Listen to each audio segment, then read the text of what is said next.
Volumen 1729. Enero 27, 1925. Las cosas creadas por Dios no salen de Él, y la divina voluntad se hace alimentadora y conservadora de ellas. Así sucede para el alma que obra en la divina voluntad. Mientras estaba fundiéndome en el santo querer divino, pensaba entre mí. Antes, cuando me fundía en el santo supremo querer, Jesús estaba conmigo y junto con Jesús yo entraba en él.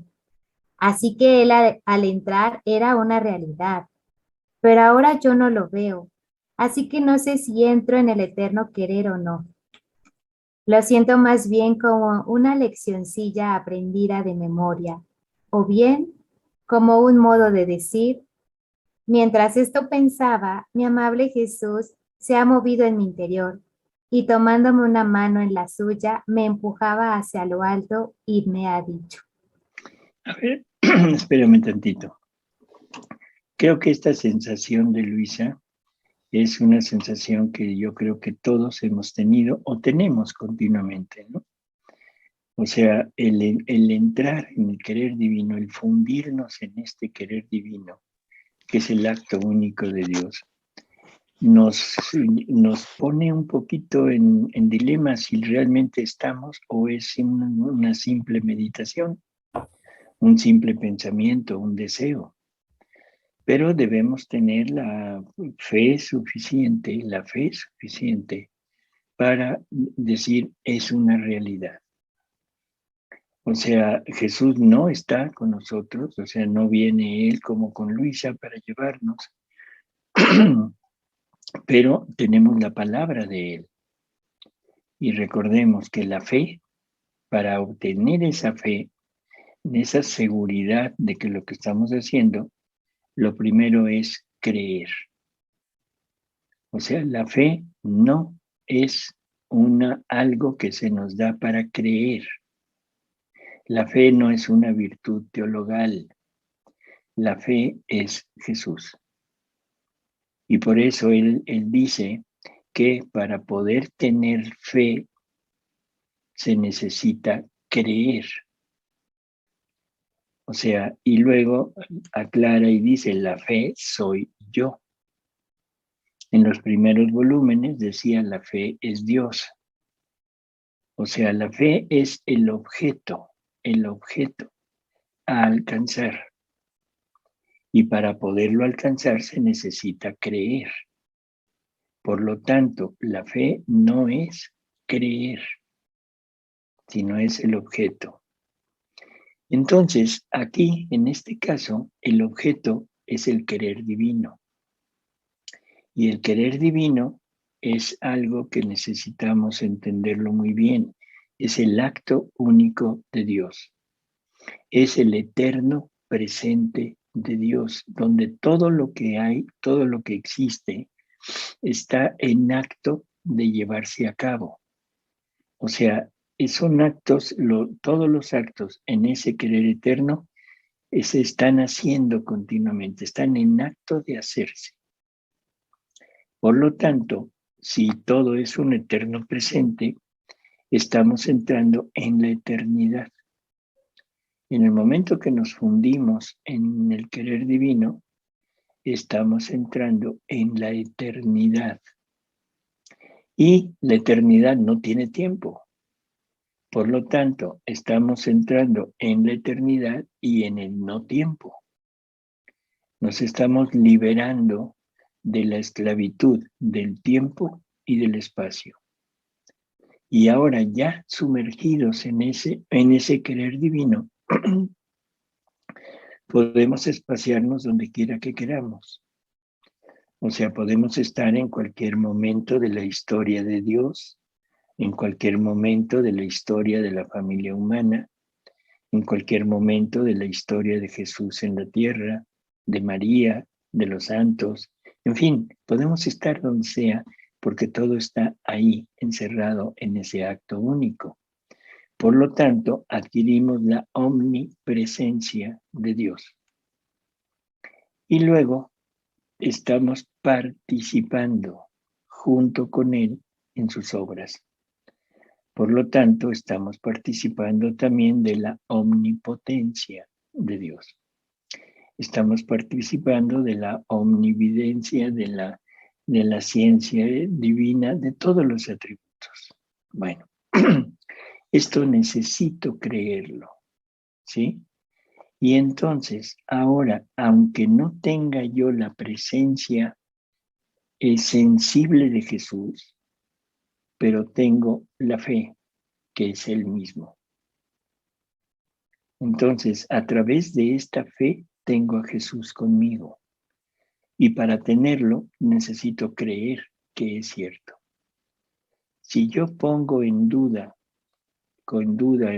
pongo algún obstáculo para pensar que esto se está llevando a cabo, en definitiva, lo que estoy haciendo es quitándome a Jesús de mí, o sea, no teniendo la fe, no creyendo. Entonces, este pensamiento que vuelvo a repetir, yo creo que lo hemos tenido todos, cuando decimos me fundo en el querer divino y recorro y me pongo en el momento en el que Dios creaba a Adán, a veces lo tomo como un simple pensamiento, como una simple meditación, pero la realidad es que es un hecho real. No es una imaginación, ¿de acuerdo?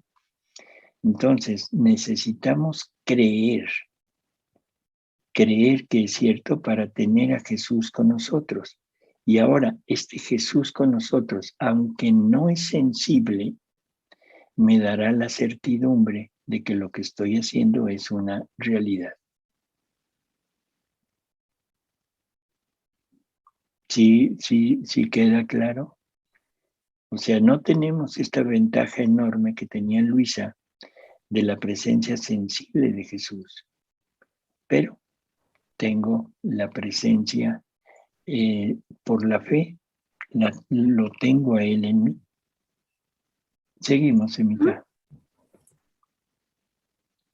Hija mía, debes saber que me veas o no me veas, cada vez que tú te fundes en mi voluntad, yo desde dentro de tu interior te tomo una mano para empujarte a lo alto y desde el cielo te doy mi otra mano para tomar la otra tuya y jalarte hacia arriba, en medio a nosotros en la interminable voluntad nuestra. Así que estás entre mis manos, entre mis brazos. Tú debes saber que todos los actos hechos en nuestra voluntad entran en el acto primero. Cuando creamos todas las cosas creadas y los actos de la criatura besándose con los nuestros, porque una es la voluntad que da vida a todos estos actos, se difunden en todas las cosas creadas, tal como está difundida nuestra voluntad por doquier, y se constituye en correspondencia de amor, de adoración y de gloria continua por todo lo que hemos puesto fuera en la creación. A ver, espérame un momento. O sea, siempre hemos tenido, o sea, la creencia o el hecho de que lo creado ha sido creado por Dios. O sea, lo tomamos como un acto de la divinidad. En algunos de nosotros hemos tenido el conocimiento de que en ese acto creador se encuentra un amor de Dios para nosotros, se encuentra un oficio de la cosa creada para nosotros y el valor de un acto divino. Bueno, eso es lo que vemos, pero ahora la pregunta es, ¿cómo lo tomamos? O sea, ¿cómo podemos, si yo ya entendí, ya sé que en una flor o en la luz del sol o en el agua está el amor de Dios para mí? Entonces ahora creo que lo más obvio, lo más lógico, es decir, voy a tomar ese amor para disfrutarlo. Y ahí es en donde casi la mayor parte de nosotros no tenemos esa conciencia de estarlo llevando a cabo. No estamos adquiriendo como nuestro todo lo que Dios ha puesto en las cosas creadas. No conocemos Por ejemplo, vemos, no sé, un amanecer, vemos, o sea, sentimos una brisa suave, refrescante, sentimos el calor del sol, sentimos el aroma de una planta, de una flor. Y bueno, decimos que qué bonito, qué bello amanecer, qué fresco viento, qué bonito aroma, en fin, pero no hemos tenido la conciencia clara de que eso sale de Dios. No es algo que Dios haya creado así, que se lo haya inventado, sino es algo que Dios puso de Él. Y eso nos lo dice Jesús en los escritos, cuando dice que cuando sacaron de dentro de ellos la creación, dice, porque ab eterno la teníamos en nosotros, en nuestro interior. O sea, la creación es la manifestación de los atributos de Dios, atributos que ha puesto fuera y ha plasmado en todas las cosas creadas para darnos noticia de Él, para hacernos conciencia de lo que Él es, de lo que Él está realmente manifestando y queriendo que nosotros lo vayamos conociendo a través de eso. El aroma de una planta, de una flor, es el aroma de Jesús. El viento refrescante es Jesús, que nos calma, que nos refresca, que nos abraza, que nos quita todas las cosas, o sea, que son nocivas. El calor del sol, la frescura del agua, todo. Entonces, ¿qué debemos ver en las cosas creadas? Esa manifestación de Jesús. Pero al mismo tiempo debo entender que ahí hay un amor para mí. Y ese amor lo voy a poder tener, lo voy a poder usufructuar para mí a través de la divina voluntad en mí. Si yo no tengo la divina voluntad como vida, yo no tengo acceso a las cosas creadas. No tengo acceso a penetrar en ese ámbito y poder decir, esto es mío, y poder empezar a tener este medio de comunicación de Dios hacia mí. Entonces, lo primero, todas las cosas creadas, o sea, están ahí en ese acto único de Dios. Y cuando yo entro en ese acto único de Dios, mi perspectiva de la creación cambia, porque ahora empiezo a entender todo lo que Dios ha puesto y toda la belleza y todo lo que Dios manifiesta en ello y sobre todo el amor. Pero eso no es tanto lo principal. O sea, es enorme, claro, es enorme totalmente, ¿sí?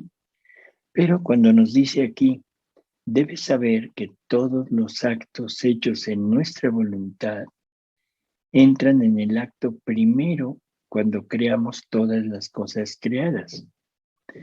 Y los actos de la criatura, besándose con los nuestros, o sea, uniéndose con los nuestros, porque una es la voluntad que da vida a todos estos actos, se difunden en todas las cosas creadas, tal como está difundida nuestra voluntad por doquier, y se constituyen como correspondencia de amor, de adoración y de gloria continua por todo lo que hemos puesto fuera de la creación.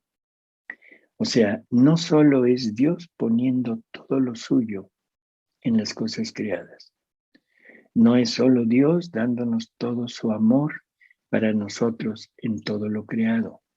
No solo es Dios manifestándose para darnos a conocer lo que Él es en las cosas creadas, sino que ahora nosotros, en la divina voluntad, pudimos tomar todo lo que Dios puso en ese acto. Vamos a poner el trino de un pájaro, el aroma de una flor, la tersura de esa flor, lo estamos tomando como nuestro. Y ahora yo concurro junto con Dios creando, y en ese momento lo que estoy haciendo es poniendo todo lo de Él, lo estoy poniendo en mí para que ahora yo me difunda junto con Él en todo lo que Él hace. Ahora yo pongo en mí el amor de Dios, pero ahora lo pongo desde mí y lo pongo en todo lo creado. Yo pongo mi aroma en todo lo creado, pero no es mi aroma, es el aroma divino que Dios me dio como mío, y ahora yo pongo mi vida divina en todo lo creado. Por lo tanto, le estoy correspondiendo a Dios en amor, en gloria, en todo, y poniendo todo en todo lo que Él ha hecho. Y aparte, como ahora va de parte mía, lleva mi marca, lleva mi apellido, entonces yo estoy poniendo mis atributos divinos en todo lo creado, para que ahora Dios me conozca. Y por eso Jesús dice, cuando quieras reconocerte, ven a reconocerte en mí, porque si te reconoces fuera de mí, te vas a equivocar. Bueno, y luego dice, yo voy buscando en la criatura, yo me voy buscando a mí mismo en la criatura. O sea, es un buscarnos nosotros en Dios, y ahí me encuentro, y Dios se busca en nosotros, y ahí se encuentra. O sea, es ese intercambio de divinidad que existe entre Dios y el hombre. ¿Sí? Y esto estamos hablando de la creación, pero también hablamos de la redención. Todo lo que Cristo hizo, ahora me lo están dando como mío. Ahora tengo la posesión de todos los actos de Jesús. Tengo la posesión de todos sus sufrimientos, de todo el amor que Él puso en todos sus actos y de toda la gloria que Él consiguió para todos nosotros. Entonces ahora desde mí, yo le puedo estar dando a Él lo mismo que Él me dio, pero ahora con mi apellido. Entonces yo le estoy duplicando, pero desde mí como correspondencia todo lo que Él hizo. Y eso se difunde a toda la humanidad. O sea, se difunde como luz, como gloria, como fuerza para que se conviertan. Entonces tenemos una inmensidad de bienes que estamos prácticamente desperdiciando hasta el momento actual porque no tenemos esta conciencia, no lo conocemos. Allá en Medellín, o sea, bueno, aquí hay 2 personas, cuando menos de las que yo conozco, no sé si haya más, pero hicimos una práctica muy sencillita, salir al jardín de donde estábamos, para ir tomando conciencia de esto, ir tomando conciencia de la tersura de una flor, del color de una flor, de todo lo que está manifestando en todo lo creado. Y bueno, creo que fue demostrativo porque empezamos a tener esta práctica de ver en la creación, ver no nada más la cosa creada, sino ver lo que Dios está manifestando, y probablemente con el tiempo podamos empezar a percibir el amor que Dios nos tiene en todo lo creado. Al ver una flor, al oír el trino de un pájaro, al ver la luz del sol, al ver una estrella, al ver la luna, en fin, todo lo que veamos, todo es creado. Por lo tanto, la inmensidad del amor de Dios no tiene límites, y empezaremos a sentirnos amados por Dios en todo. Vivimos total y absolutamente sumergidos en Dios y no lo conocemos. Pensamos que estamos lejanos de Dios y estamos totalmente dentro de Él. Simplemente es abrir los ojos, pero esos ojos espirituales, para poder entender que Dios es nuestra misma vida. Sí.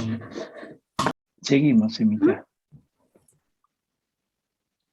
Hija mía, Debes saber que me veas o no me veas, cada vez que tú te fundes en mi voluntad, yo desde dentro de tu interior te tomo una mano para empujarte a lo alto y desde el cielo te doy mi otra mano para tomar la otra tuya y jalarte hacia arriba, en medio a nosotros en la interminable voluntad nuestra. Así que estás entre mis manos, entre mis brazos. Tú debes saber que todos los actos hechos en nuestra voluntad entran en el acto primero.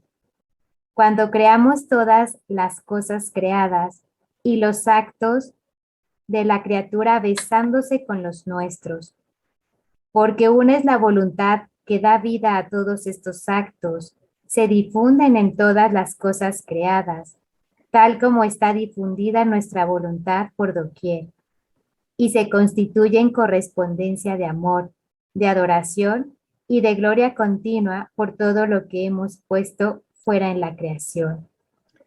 A ver, espérame un momento. O sea, siempre hemos tenido, o sea, la creencia o el hecho de que lo creado ha sido creado por Dios. O sea, lo tomamos como un acto de la divinidad.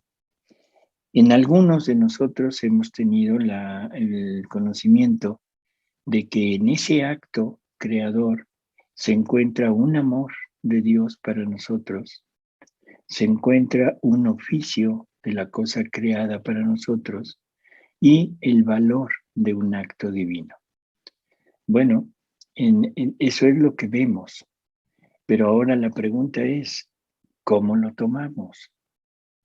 O sea, ¿cómo podemos, si yo ya entendí, ya sé que en una flor o en la luz del sol o en el agua está el amor de Dios para mí?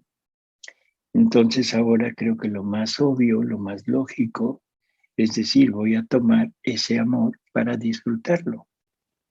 Y ahí es en donde casi la mayor parte de nosotros no tenemos esa conciencia de estarlo llevando a cabo. No estamos adquiriendo como nuestro todo lo que Dios ha puesto en las cosas creadas. No conocemos, por ejemplo, vemos, no sé, un amanecer, vemos, o sea, sentimos una brisa suave, refrescante, sentimos el calor del sol, sentimos el aroma de una planta, de una flor. Y bueno, decimos que qué bonito, qué bello amanecer, qué fresco viento, qué bonito aroma, en fin, pero no hemos tenido la conciencia clara de que eso sale de Dios. No es algo que Dios haya creado así, que se lo haya inventado, sino es algo que Dios puso de Él. Y eso nos lo dice Jesús en los escritos, cuando dice que cuando sacaron de dentro de ellos la creación, dice, porque ab eterno la teníamos en nosotros, en nuestro interior. O sea, la creación es la manifestación de los atributos de Dios, atributos que ha puesto fuera y ha plasmado en todas las cosas creadas para darnos noticia de Él, para hacernos conciencia de lo que Él es, de lo que Él está realmente manifestando y queriendo que nosotros lo vayamos conociendo a través de eso. El aroma de una planta, de una flor, es el aroma de Jesús. El viento refrescante es Jesús que nos calma, que nos refresca, que nos abraza, que nos quita todas las cosas, o sea, que son nocivas. El calor del sol, la frescura del agua, todo. Entonces, ¿qué debemos ver en las cosas creadas? Esa manifestación de Jesús. Pero al mismo tiempo debo entender que ahí hay un amor para mí. Y ese amor lo voy a poder tener, lo voy a poder usufructuar para mí a través de la divina voluntad en mí. Si yo no tengo la divina voluntad como vida, yo no tengo acceso a las cosas creadas. No tengo acceso a penetrar en ese ámbito y poder decir, esto es mío. y poder empezar a tener este medio de comunicación de Dios hacia mí. Entonces, lo primero, todas las cosas creadas, o sea, están ahí en ese acto único de Dios. Y cuando yo entro en ese acto único de Dios, mi perspectiva de la creación cambia, porque ahora empiezo a entender todo lo que Dios ha puesto y toda la belleza y todo lo que Dios manifiesta en ello, y sobre todo el amor. Pero eso no es tanto lo principal. O sea, es enorme, claro, es enorme totalmente, ¿sí? Pero cuando nos dice aquí, debes saber que todos los actos hechos en nuestra voluntad entran en el acto primero cuando creamos todas las cosas creadas. Y los actos de la criatura, besándose con los nuestros, o sea, uniéndose con los nuestros, porque una es la voluntad que da vida a todos estos actos, se difunden en todas las cosas creadas, tal como está difundida nuestra voluntad por doquier, y se constituyen como correspondencia de amor, de adoración y de gloria continua por todo lo que hemos puesto fuera de la creación. O sea, no solo es Dios poniendo todo lo suyo en las cosas creadas, no es solo Dios dándonos todo su amor para nosotros en todo lo creado. No solo es Dios manifestándose para darnos a conocer lo que Él es en las cosas creadas, sino que ahora nosotros, en la divina voluntad, pudimos tomar todo lo que Dios puso en ese acto. Vamos a poner el trino de un pájaro, el aroma de una flor, la tersura de esa flor, lo estamos tomando como nuestro. Y ahora yo concurro junto con Dios creando, y en ese momento lo que estoy haciendo es poniendo todo lo de Él, lo estoy poniendo en mí para que ahora yo me difunda junto con Él en todo lo que Él hace. Ahora yo pongo en mí el amor de Dios, pero ahora lo pongo desde mí y lo pongo en todo lo creado. Yo pongo mi aroma en todo lo creado, pero no es mi aroma, es el aroma divino que Dios me dio como mío, y ahora yo pongo mi vida divina en todo lo creado. Por lo tanto, le estoy correspondiendo a Dios en amor, en gloria, en todo, y poniendo todo en todo lo que Él ha hecho. Y aparte, como ahora va de parte mía, lleva mi marca, lleva mi apellido, entonces yo estoy poniendo mis atributos divinos en todo lo creado, para que ahora Dios me conozca. Y por eso Jesús dice, cuando quieras reconocerte, ven a reconocerte en mí, porque si te reconoces fuera de mí, te vas a equivocar. Bueno, y luego dice, yo voy buscando en la criatura, yo me voy buscando a mí mismo en la criatura. O sea, es un buscarnos nosotros en Dios, y ahí me encuentro, y Dios se busca en nosotros, y ahí se encuentra. O sea, es ese intercambio de divinidad que existe entre Dios y el hombre. ¿Sí? Y esto estamos hablando de la creación, pero también hablamos de la redención. Todo lo que Cristo hizo, ahora me lo están dando como mío. Ahora tengo la posesión de todos los actos de Jesús. Tengo la posesión de todos sus sufrimientos, de todo el amor que Él puso en todos sus actos y de toda la gloria que Él consiguió para todos nosotros. Entonces ahora desde mí, yo le puedo estar dando a Él lo mismo que Él me dio, pero ahora con mi con mi apellido. Entonces yo le estoy duplicando, pero desde mí como correspondencia todo lo que él hizo. Y eso se difunde a toda la humanidad. O sea, se difunde como luz, como gloria, como fuerza para que se conviertan. Entonces tenemos una inmensidad de bienes que estamos prácticamente desperdiciando hasta el momento actual porque no tenemos esta conciencia, no lo conocemos.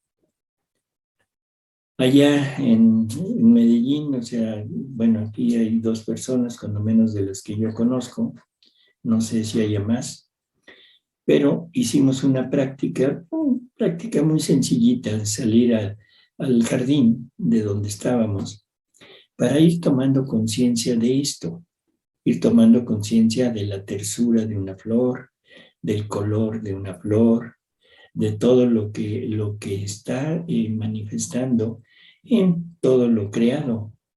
Y bueno, creo que fue demostrativo porque empezamos a tener esta práctica de ver en la creación, ver no nada más la cosa creada, sino ver lo que Dios está manifestando y probablemente con el tiempo podamos empezar a percibir el amor que Dios nos tiene en todo lo creado. Al ver una flor, al oír el trino de un pájaro, al ver la luz del sol, al ver una estrella, al ver la luna, en fin, todo lo que veamos, todo es creado. Por lo tanto, la inmensidad del amor de Dios no tiene límites y empezaremos a sentirnos amados por Dios en todo. Vivimos total y absolutamente y sumergidos en Dios y no lo conocemos. Pensamos que estamos lejanos de Dios y estamos totalmente dentro de Él. Simplemente es abrir los ojos, pero esos ojos espirituales, para poder entender que Dios es nuestra misma vida. Sí. Buenas. Una pregunta, a lo mejor no es muy sencilla. Y si vemos monstruosidad en la naturaleza, o sea, si vemos algo terrible, como o sea, como un terremoto, eso lo tenemos que manejar de alguna manera, de ver la belleza de la fuerza. O sea, o que el hombre, o que no está perfecto porque el hombre no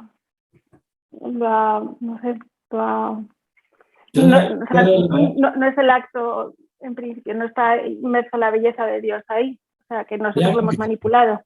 Perdón, pero ahí está la belleza de Dios. Estamos viendo la potencia de Dios. O sea, estamos viendo parte de esa inmensidad, de esa potencia, de todo lo que Dios es.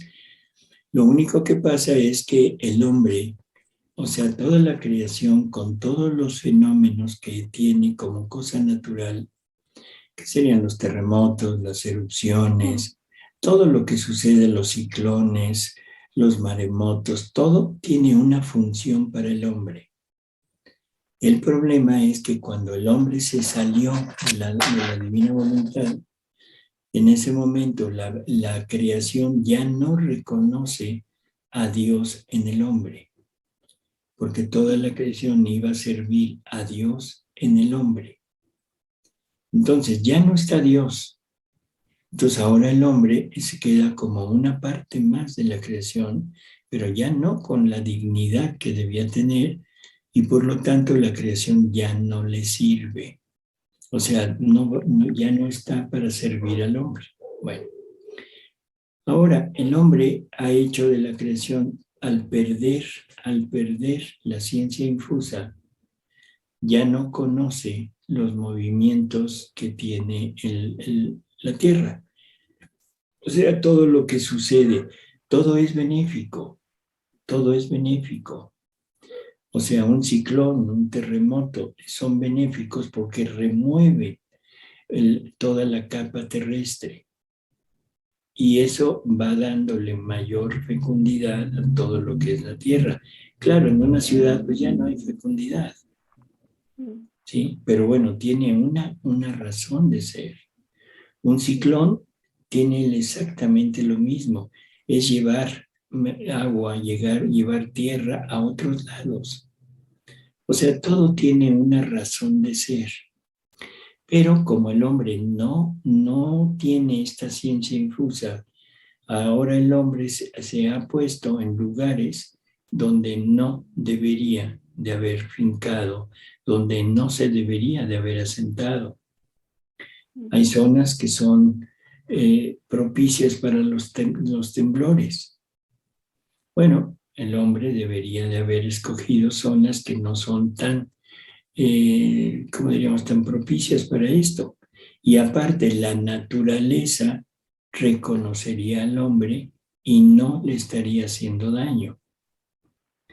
O sea, ese es el punto. Entonces, no son terroríficas.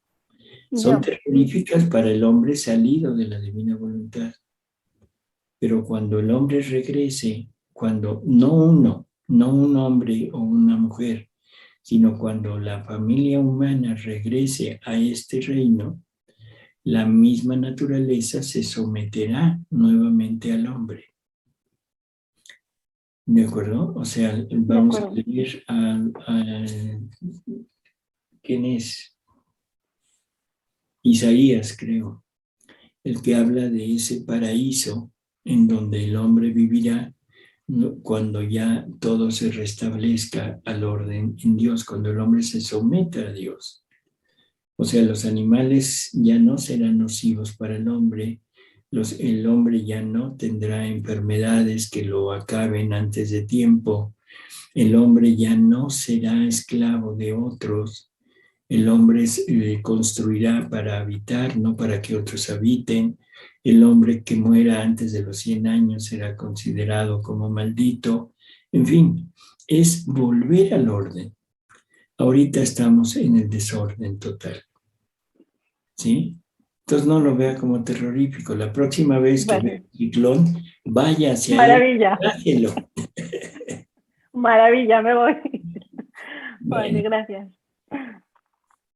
Tenemos una duda con respecto al título.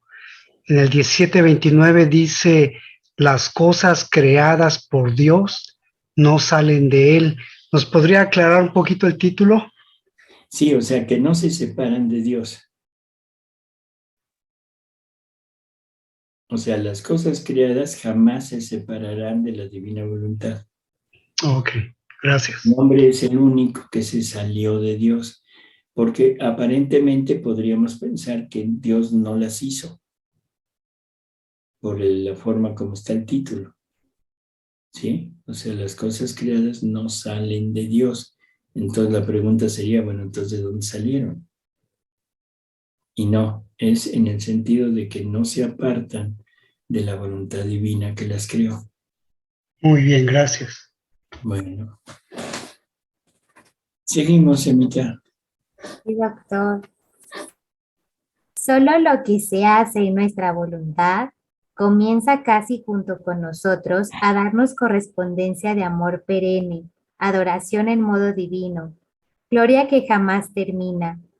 Y así como por todas las cosas creadas por nosotros es tanto el amor que nutrimos, que no permitimos que salieran de nuestra voluntad. Conforme las creamos, así todas quedaron con nosotros, y nuestra voluntad se hizo conservadora y alimentadora de toda la creación. Y por eso todas las cosas se conservan siempre nuevas, frescas y bellas. No crecen ni decrecen, porque por nosotros fueron creados todas perfectas. Por eso no están sujetas a alteraciones de ninguna clase. Todas conservan su principio, porque se hacen alimentar y conservar por nuestra voluntad, y quedan en torno a nosotros a alabar nuestra gloria. Bueno, vuelve a repetir prácticamente lo que ya había dicho, ¿no? Dice, así como por todas las cosas creadas por nosotros es tanto el amor que nutrimos, que no permitimos que salieran de nuestra voluntad, o sea, por eso es que no salen de Dios, todas permanecen. Si conforme las creamos, así todas quedaron con nosotros. Y eso es lo que permite que la divina voluntad haga el acto conservante. Que el acto conservante no es más que el acto único de Dios, ese eterno presente de Dios en que todo está en acto de hacerse. O sea, el acto creador se convierte en el mismo acto conservador, en el acto único de Dios. O sea, no es que esté conservando algo, sino que ese algo está en acto continuo de estar creándose. La creación se está creando continuamente en ese acto único de Dios y por eso es que se conserva. Y así de todo lo demás, ¿no? Dice, por eso las cosas se conservan siempre nuevas, frescas, en fin. Y luego dice, por eso no están sujetas a alteraciones de ninguna clase. Ahora, dice, porque se hacen alimentar por nuestra voluntad. Dice, todas conservan su principio porque se hacen alimentar y conservar por nuestra voluntad y quedan en torno a nosotros a alabar nuestra gloria. Pero esto es también por parte de la criatura, ¿sí? Entonces, la criatura, como dijo arriba, está concurriendo con ellos en el acto creante y lo que está haciendo Dios aquí lo está haciendo también la criatura porque es la misma voluntad, el mismo motor que está moviendo a Dios para crear y para conservar y para nutrir todo y poner todos los atributos. Ahora es la criatura poniendo lo suyo también junto con el acto de él para hacer este acto conservador y que las cosas no salgan del principio en donde fueron creadas, sobre todo la criatura. O sea, nosotros somos los únicos que nos salimos de la voluntad de Dios. Ahora el punto es regresar a esa voluntad de Dios para que las cosas regresen al orden. Por eso Jesús nos dice que debemos reordenar todo en Él. Reordenar todo en Él. O sea, volver al principio para que ahora toda la creación vuelva al orden hacia el hombre.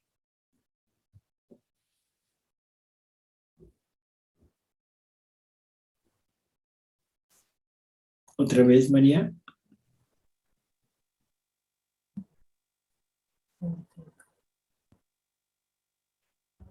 Bueno, entonces quitamos la manita.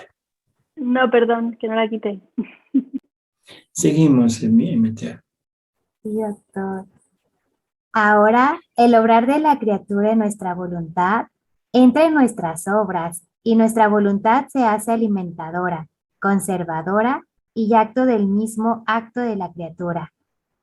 Y estos actos hechos en nuestra voluntad por la criatura se ponen en torno a nosotros y transfundidos en todas las cosas creadas, alaban nuestra perpetua gloria. Esto es lo que decíamos. O sea, ahora la criatura se pone en orden a los actos divinos para llevar a cabo toda esa retribución de gloria que la divinidad requiere. Seguimos, ¿sí? ¿Cómo es diferente nuestro obrar del de la criatura y el amor con el cual obramos? Nosotros obramos y es tanto el amor a la obra que hacemos que no permitimos que salga de nosotros, a fin de que nada pierda de la belleza con la cual fue hecha. En cambio, la criatura si hace una obra, no la sabe tener consigo. Es más, muchas veces no sabe qué cosa se ha hecho de su obra, si se ha ensuciado, si la han hecho un harapo. Y esto es señal del poco amor a sus mismas obras. Y como la criatura ha salido fuera de su principio, esto es, de la voluntad divina de donde salió, ha perdido el verdadero amor hacia Dios, hacia sí misma y hacia sus obras. Yo quise que el hombre estuviera en mi voluntad por su voluntad, no forzado, porque lo amé más que a todas las otras cosas creadas y quería que fuera como rey en medio de mis obras. Pero el hombre ingrato quiso salir de su principio, por eso se transformó y perdió su frescura, su belleza y quedó sujeto a alteraciones y cambios continuos. Y por cuanto yo lo llamo para que regrese a su principio, se hace el sordo y finge no escucharme. Pero es tanto mi amor que lo espero y continúo llamándolo. Sí. ¿Algún comentario? Doctor, yo tengo una pregunta. Buenas noches. Sí, a ver. ¿Cómo se puede tener una obra consigo? Perdón, ¿cómo se puede qué? ¿Cómo se puede tener una obra consigo, o sea, consigo mismo? O sea, es decir, si yo hago una obra como, por ejemplo, alimentar a alguien que no tiene alimento o consolar, esa obra, ¿cómo es que no queda en mí, según pues, lo que estamos leyendo? O sea, quedaría si la hago en divina voluntad, ¿es algo así? ¿O simplemente no queda en mí solo porque yo soy la criatura y me salí? Si la obra se es hecha en la divina voluntad, es una obra que no va a terminar jamás. Queda en la eternidad, queda inscrita en la eternidad, ¿sí? Estamos hablando de la obra hacia afuera, o sea, una obra que le va a dar a Dios la gloria, el amor, la retribución por todo lo que ha hecho. Es una obra que nada más queda en nosotros. Recordemos que la voluntad es el almacén de todas nuestras obras. Entonces, todo lo que hagamos, todo queda en nosotros. No se sale de nosotros, o sea, la traemos, pero la traemos prácticamente en el subconsciente. ¿Por qué? Porque yo no tengo conciencia de lo que hice cuando tenía 6 años. Yo no tengo conciencia de lo que hice hace 10 años. O sea, lo traigo ahí guardado. Forma parte de mi vida, pero no está influyendo en los demás.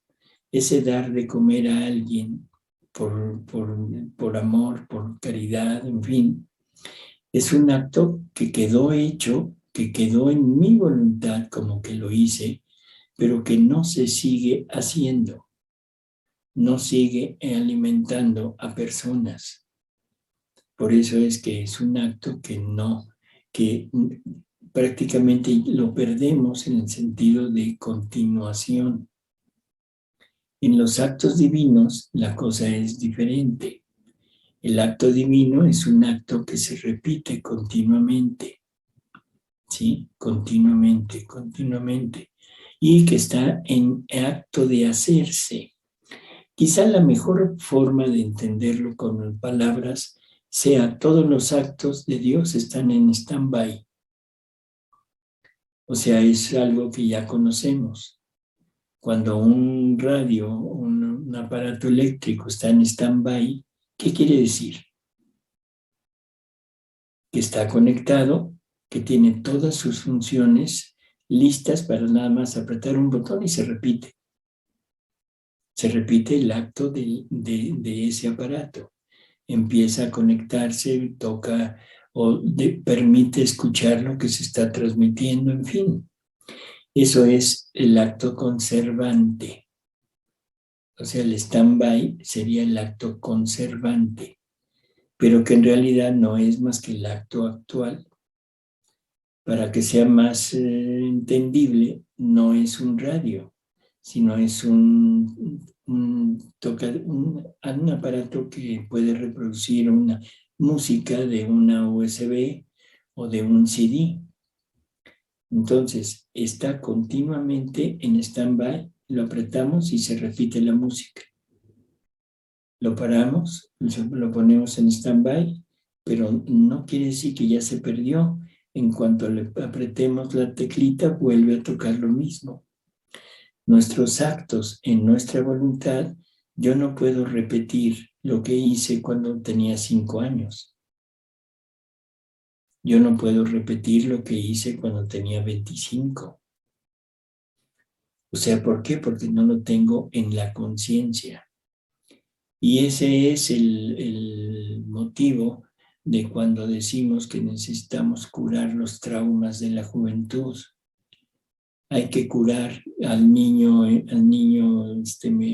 ¿cómo se llama? Maltratado, al niño enfermo que tenemos dentro. ¿Sí? Por ejemplo, Emita trae ahí a su niña interior dañada que necesita ir al psicólogo o al psiquiatra para que la pongan en orden otra vez. ¿Qué quiere decir? Que sus actos que hizo en aquel tiempo provocaron algo del exterior que la dañó. Y ahí lo trae consigo, pero no lo hace consciente porque le hace daño, pero sí influye en su actuar.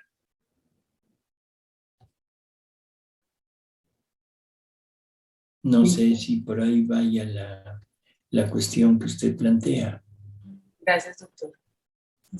Yo tengo una duda, y es si los actos de reparación que uno hace en la divina voluntad, de alguna forma son giros que se hacen y son giros que se hacen en el acto de la redención.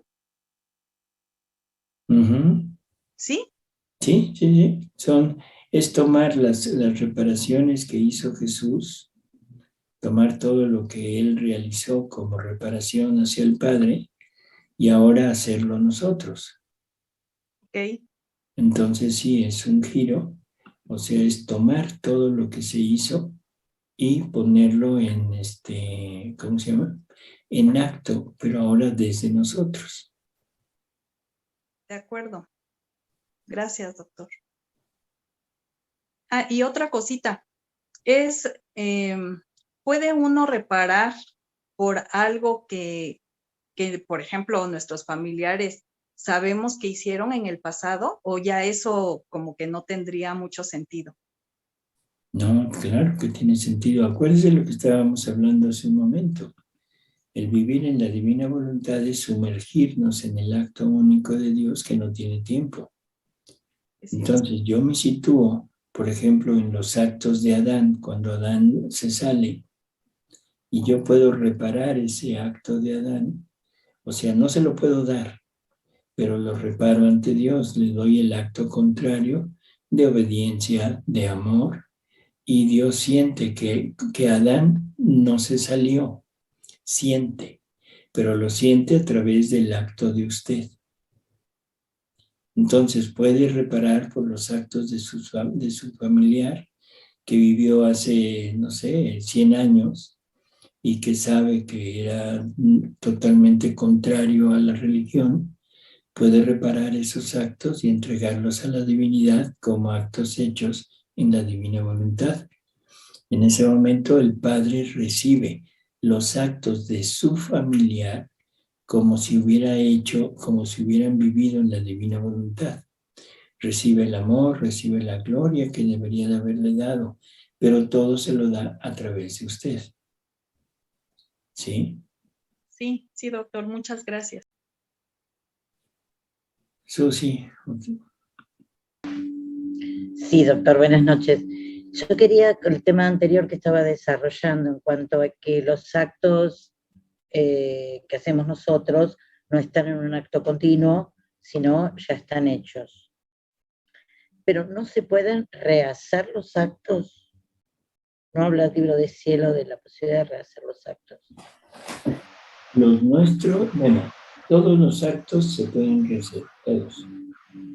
O sea, eso es lo que es la reparación. Yo tomo los actos de alguien que cometió un sacrilegio. Yo tomo ese acto que ofendió a Dios, que lo lastimó, que no le dio el amor, que no le dio la gloria.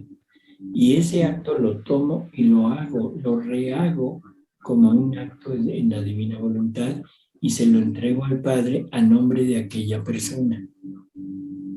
Entonces, lo que estoy haciendo es quitando ese acto y poniendo, junto con lo que Jesús hizo por él, estoy dándole al Padre y a Jesús lo que debería de haber hecho aquella persona. Entonces, esa es la reparación, eso es el rehacer los actos. Pero eso es para Dios. A la criatura no se los puedo dar. Lo dejo a disposición de ella, junto con toda la correspondencia que Dios va a dar por eso, para que si quiere, lo puede tomar. Si no quiere, no, pero si quiere, le puede tomar. ¿De acuerdo? Bueno, eso es con los actos de otros. Ahora, con mis propios actos. Ahí sí lo puedo tomar. Porque es mi acto malo, yo lo tomo, lo rehago, se lo entrego al Padre, pero lo tomo como malo. Y entonces en mí sí me puedo aplicar ese acto como hecho por mí, porque es mi voluntad la que está queriendo, mi voluntad divina la que está queriendo rehacerlo y vivirlo. ¿De acuerdo? Entonces, es en definitiva lo que en sí se hace en el purgatorio, y en divina voluntad tenemos la oportunidad de hacerlo antes del purgatorio. Así es, exactamente así es. Y me gustaría pensar, pero bueno, tengo que pensar esto que usted decía del niño interior. Yo no trabajo tanto con el niño interior, sí con la elaboración de los traumas. Me comprometo a pensar hasta qué punto, y casi sin pensarlo diría sí, el rehacer un acto propio no es incluso más efectivo, me da la sensación de que sí, que la elaboración de un trauma. ¿Qué es un trauma? Es lo que usted explicaba, para hablarlo en forma sencilla, es la herida que deja un acto. Pero sí es que hasta desde el psicoanálisis la única forma que hay es recordarlo y elaborarlo. Es lo único que tenemos. Pero, y uno, además, está la posibilidad de que, bueno, el Señor realmente sane esa herida. Eso se ve en la práctica y es maravilloso cuando uno trabaja así. Uno hace poquito como psicólogo, como psicoanalista, y el 99% en ese caso lo hace el Señor, como la multiplicación de los panes. Pero ahora estoy pensando que la posibilidad que tenemos de rehacer los actos puede llegar a tener un efecto ya no de elaborar un trauma, sino casi de sacarlo. Lo que pienso en voz alta, me gustaría compartirlo con otro psicólogo que sea de fe y esté en divina voluntad. Exacto, pero no es sacarlo, es destruir. No, el trauma, no el acto. El trauma es destruirlo. Ese trauma quedó destruido en la cruz. El problema es que nosotros no nos hemos unido a la cruz. O sea, Jesús rehizo nuestra vida, no se nos olvide eso. Jesús vive la vida de todos nosotros, pero la vive en la divina voluntad. El Padre nos tiene a todos, a toda la familia humana, la tiene con Él, pero con santidad divina, a todos. Porque Jesús rehizo la vida de todos. Ahí no hay traumas, no hay nada. Hay vida divina de todos. Me imagino, no sé, un chico abandonado. Si ese abandono lo une al dolor de Jesús y se funde y se reviste con la pasión de Jesús, eso deja de ser doloroso. Claro, ¿no? Y se vuelve un gozo. Un acto divino. Y se vuelve un gozo. y se vuelve un gozo, entonces ya no hay trauma. Así es. Recordemos que el reino de Cristo, el reino de Dios en este mundo, es el reino de sus sufrimientos. Cuando Pilatos le dice, ¿tú eres rey? Le dice, sí, a eso he venido, pero mi reino no es de este mundo. Ya no le dio tiempo Pilatos se sale y ya no le dio tiempo de decirle lo que nos dice ahora en el libro del cielo. Yo le hubiera dicho, mis reinos son mis llagas, mis reinos son mis sufrimientos. Claro, porque esas llagas, ese sufrimiento, todo lo que padeció, es lo que le dio la oportunidad de tenernos a todos con él. Por lo tanto, está fincando su reino a través del sufrimiento, rehaciéndonos a nosotros y liberándonos del pecado. Entonces, el sufrimiento aparentemente malo es un sufrimiento redentor, es un sufrimiento que no se separa del gozo divino. Y sobre todo, cada sufrimiento que tengamos lo podemos unir al sufrimiento de Jesús. Obvio. El abandono es el abandono del Padre a Jesús. Claro. Por favor, ¿qué es el abandono de un niño? Muy dramático, no estoy queriendo minimizar eso. No, Muy dramático, muy duro, muy tremendo, pero no se compara en nada con el abandono de la divinidad en Jesús. Jesús siente que ya no es Dios. Jesús siente que el Padre no está con él. Jesús se ve abandonado por nosotros. Y no es el abandono de uno ni de dos, sino de casi toda la familia humana. ¿Qué es el abandono de un niño? Nada. Cuando ese niño entienda esto, cuando ese niño, en vez de hacerle un psicoanálisis, se le empiece a hablar de Dios, se le empiece a dar el conocimiento de la divina voluntad, en ese momento ese niño va a gozar su abandono, porque va a estar total y absolutamente fundido con Jesús. ¿Sí? O sea que el terapeuta lo mejor que puede hacer es que se revista, mandar al paciente a que se revista con la pasión de Cristo. Así es, en vez de que lo trate como lo trata como psicólogo o psicoterapeuta o psiquiatra, por favor trátelo como hija de la divina voluntad, enseñándole la divina voluntad a ese paciente.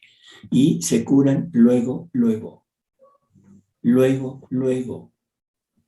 Les compartí un testimonio, o sea, hace tiempo, no sé si lo recibieron todos, de unos homosexuales que a través de la divina voluntad llegaron a la separación, ya no practican el sexo, ya están separados, están sumergidos en la divina voluntad, siguen siendo homosexuales, o sea, siguen teniendo ese gusto, pero dominado por la divina voluntad. Y vamos a tener una entrevista con uno de ellos próximamente en uno de los programas, para que de viva voz él dé su testimonio, a ver si hay otros que lo entiendan. Y Qué no bueno. ese miedo que tenemos ahora de que nos prohíben decirle a un homosexual que está mal. Sí. Que lo queremos tratar a base de psicología, perdón, nunca va a solucionar eso. Hay que poner el conocimiento de Dios. Y eso es lo que va a dar resultado. Tal cual. Por favor, si puede enviarnos otra vez ese testimonio sería muy bueno. Pero ahora esto con lo de trauma está buenísimo. Está bueno. Y acá en Argentina, además aclaro, que ni siquiera los psicólogos podemos decir que queremos curar a un homosexual. Así ni es. Siquiera. Tenemos prohibido eso. Como así tenemos prohibido. A ver, cada uno hace con lo prohibido, como decimos, van a tener que hacer más cárceles. Pero es así. Pero no te pueden prohibir hablar de Dios. No. No para curar. Pero bueno, no para curarlo, sino para No. hablar de Dios. Sí, sí. Gracias, doctor. Mis pacientes agradecidos. Sí, doctor. Yo tengo una pregunta. En María Valtorta, Jesús todas las noches se apartaba a orar y pues en lo que he leído era casi toda la noche, era como mínimo lo que él dormía. Mi pregunta es si en ese apartarse él reparaba al Padre y rehacía todos nuestros actos, porque yo le escuché a usted en un programa que él tenía que hacer eso porque de todas maneras él pues era hombre y él tenía como muchas personas como por qué responder. Entonces, pero yo tengo como esa duda, él qué hacía como detalladamente en ese apartarse. Bueno, o sea, Jesús no lo dice, o sea, dice que su vida y la vida de cualquiera de nosotros debe ser un continuo estar fundidos en la divina voluntad. Pero en las situaciones normales de nuestra vida, o sea, nuestras labores, nuestras obligaciones, son la escoria, dice él, tenemos que ocuparnos de la escoria, o sea, de lo menos valioso, ¿sí? Que es el trato en mi trabajo, el trato en mi familia, el cómo le hago, el que compro, el cómo hago para tener más medios, en fin, todo lo que nos ocupamos diariamente. Eso no me debería de quitar la fusión en la divina voluntad. Debo estar fundido continuamente en la divina voluntad y lo estoy viviendo en la divina voluntad, pero no estoy totalmente fijo, no estoy con la atención plena en la divina voluntad por lo externo. En las noches, cuando Jesús ya todo terminaba el afán de ese día, ahora se iba a poner en la presencia del Padre para tener una relación al tú por tú con Él. ¿Qué iba a hacer? Bueno, iba a reparar, iba a amar, iba a perorar por nosotros, iba todo. Pero el punto es, iba a entablar esa relación de amor conscientemente, ya no en esa mare magnum de las acciones externas, sino ya dedicado totalmente. Por eso es que en alguna ocasión que Luisa está pensando que qué hace en la noche, si adora las llagas del crucifijo o se funde en la divina voluntad. Y dice, es que ya tengo sueño y no sé cuál de las dos hacer. Y entonces Jesús le dice, mira, la adoración de mis llagas me lo hacen muchos. ¿Sí? Me lo hacen así, todo el grupo de la divina voluntad me lo hace. Pero fundirse en mi voluntad no me lo hace ninguno. Ese es el acto más importante de tu día. Cuando alejados de los afanes del diario, el trajín que tenemos, nos ponemos en un contacto directo con Él. Eso es lo que iba a hacer Jesús en ese momento. O sea, ¿qué le decía? Bueno, pues, seguramente le entregaba el amor de todos, reparaba por todos, pero sobre todo era esa relación de estar íntimamente con Él. ¿Sí? Sí, doctor, muchas gracias. Bueno, pues, si no hay más. Perdón, María Eugenia. O la dejamos sin hablar. Cortito, solamente me retrotraigo, doctor, buenas noches a todos, a lo que estaban hablando con Susana y digo, qué maravilloso en el caso de abusos, por ejemplo, entrar a vivir en divina voluntad y empezar a reparar el acto del abusador, porque ahí logra una empatía con la propia herida del abusador. Porque, y del abusado también. Y entonces eso repara el propio abuso del abusado. Y es como la gomita de borrar, borra todo. Es muy interesante, y me quedo con esta última frase de lo que estaba comentándole a Carolina, que siempre me viene a la cabeza este tema del famoso injerto que habla el libro del cielo en el volumen 11, las famosas raicitas, pero la parte de arriba que sea todo fundirnos en la voluntad de nuestro Jesús, solo poner nuestra raíz y dejar que el arbolito actúe como tiene que actuar en base a Jesús. No sé si es correcto y está bien. Sí, claro, sí es. Somos la raíz, somos lo que alimenta la vida divina. ¿Sí? Sí, me parece que es el modo más fácil de poder ver, porque somos tan inocentes que si no tenemos una imagen, no podemos visualizar tan sencillamente lo tan grande. En nuestra finitud es tan grande que no podemos darnos cuenta que el infinito quiere estar dentro nuestro. Así es.